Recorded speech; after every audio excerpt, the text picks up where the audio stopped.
Na atividade 1, pede para que nós efetuemos essas adições. Então, vamos começar pela atividade do item A, que pede para nós somarmos 5 mais 30. São dois números inteiros com o mesmo sinal, ou seja, dois números positivos. Sempre que nós temos dois números com o mesmo sinal, nós conservamos o sinal de positivo e somamos seus módulos. O módulo de 5 é 5 e o módulo de 30 é 30. Então, 5 mais 30, 35. Parece mais teórico, mas eu vou aos poucos falando com vocês a forma teórica e uma forma mais prática de pensar. Nessas 5 mais 30 é bem tranquilo, basta somar normalmente como vocês estão acostumados mesmo, por serem números positivos. Já no item B, nós temos 4 mais menos 12. Então, sempre que os sinais forem diferentes, a orientação é para que nós calculemos o módulo. O que é o módulo? O valor absoluto, né? A distância desse número até a origem. 4, o módulo do 4 é o 4, e o módulo do menos 12 é o 12. A gente pega o módulo de maior valor. Eu comparo o 4 com o 12, eu vejo que o 4 é menor, o 12 é maior. Sabendo que o 12 era maior, eu observo que o sinal dele é negativo, então ele vai ser o sinal da nossa resposta. E depois eu subtraio os módulos. 12 menos 4. 12 menos 4 é igual a menos 8. Uma outra forma muito eficiente de pensar aqui, turma, é na dívida. Se você está devendo R$ 12, então você pagou 4, você ainda continua devendo R$ 8. Ou então você tinha R$ 4 e pagou e comprou algo de R$ 12, você ainda ficou devendo 8. Pensamentos desse tipo, que associam parcelas negativas e positivas, ajudam vocês a raciocinar na conta para além da regra. Então não fique muito preso à regra teórica, também nem fique muito preso à praticidade, que às vezes a praticidade, esse modo de pensar com dinheiro, não te leva ao entendimento para outros contextos, para outras situações. Então é interessante conhecer a teoria e associar várias práticas diferentes.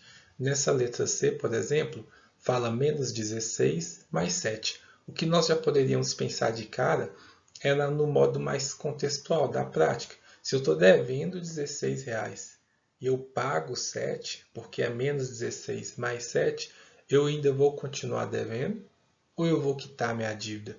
Daí vocês já saberiam que o nosso resultado ele seria negativo, porque o módulo de 16, de menos 16, é o 16 positivo, o módulo do 7 é o 7 positivo, é o valor, né, absoluto, e 16 é maior que o 7. Então a conta para descobrir o resultado considera que eu tenho que pegar o sinal do maior módulo, que é 16, o sinal dele é negativo, e subtrair os dois módulos. 16 menos 7 é igual a 9. Então eu vou ter menos 9 no resultado. E aí, partindo daquela ideia inicial, tenho uma dívida de R$ 16. Paguei R$ 7 dessa dívida, eu ainda estou devendo R$ 9. Então é menos 9 o resultado. Já quando forem dois sinais iguais, só que negativos, a gente usa a mesma lógica da dívida. Você está devendo R$ 8. Você fez uma outra dívida de R$ 10. Então você vai ficar com uma dívida de R$ 18, porque você vai somar as dívidas menos 8 menos 10, vai dar menos 18. Porém, seguindo o raciocínio teórico, toda vez que você tiver sinais iguais, você conserva o sinal e soma os módulos. O módulo de menos 8 é 8, o módulo de menos 10 é 10, 8 mais 10, 18. Então, o resultado final é menos 18.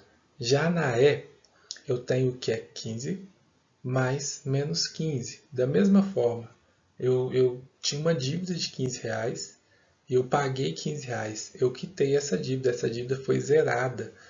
Então, o resultado seria zero. De cara, a gente já poderia pensar que esse resultado seria zero. Porém, formalmente falando, é preciso lembrar que sempre que o número tem o mesmo módulo, que é este o caso, porque 15, o módulo de 15 é 15 e o módulo de menos 15 é 15, esses números são chamados de simétricos ou opostos.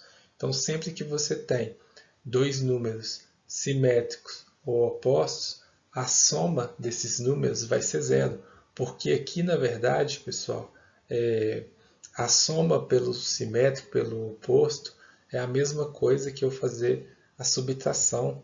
É a mesma coisa de fazer a subtração. 15 menos 15 vai ser igual a zero. E o nosso último item é o f, que ele tem aqui 30 mais zero.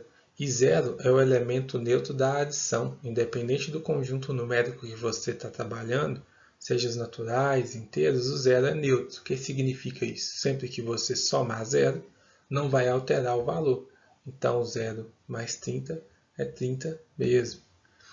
Tem uma outra forma de vocês raciocinarem para ter um aprendizado mais significativo, que é o seguinte, de pensar nessa soma de números inteiros como parcelas. Então aqui eu vou colocar 4 cartões azuis significando as parcelas positivas, que é o número 4, e 12 cartões vermelhos significando as parcelas negativas, que é menos 12.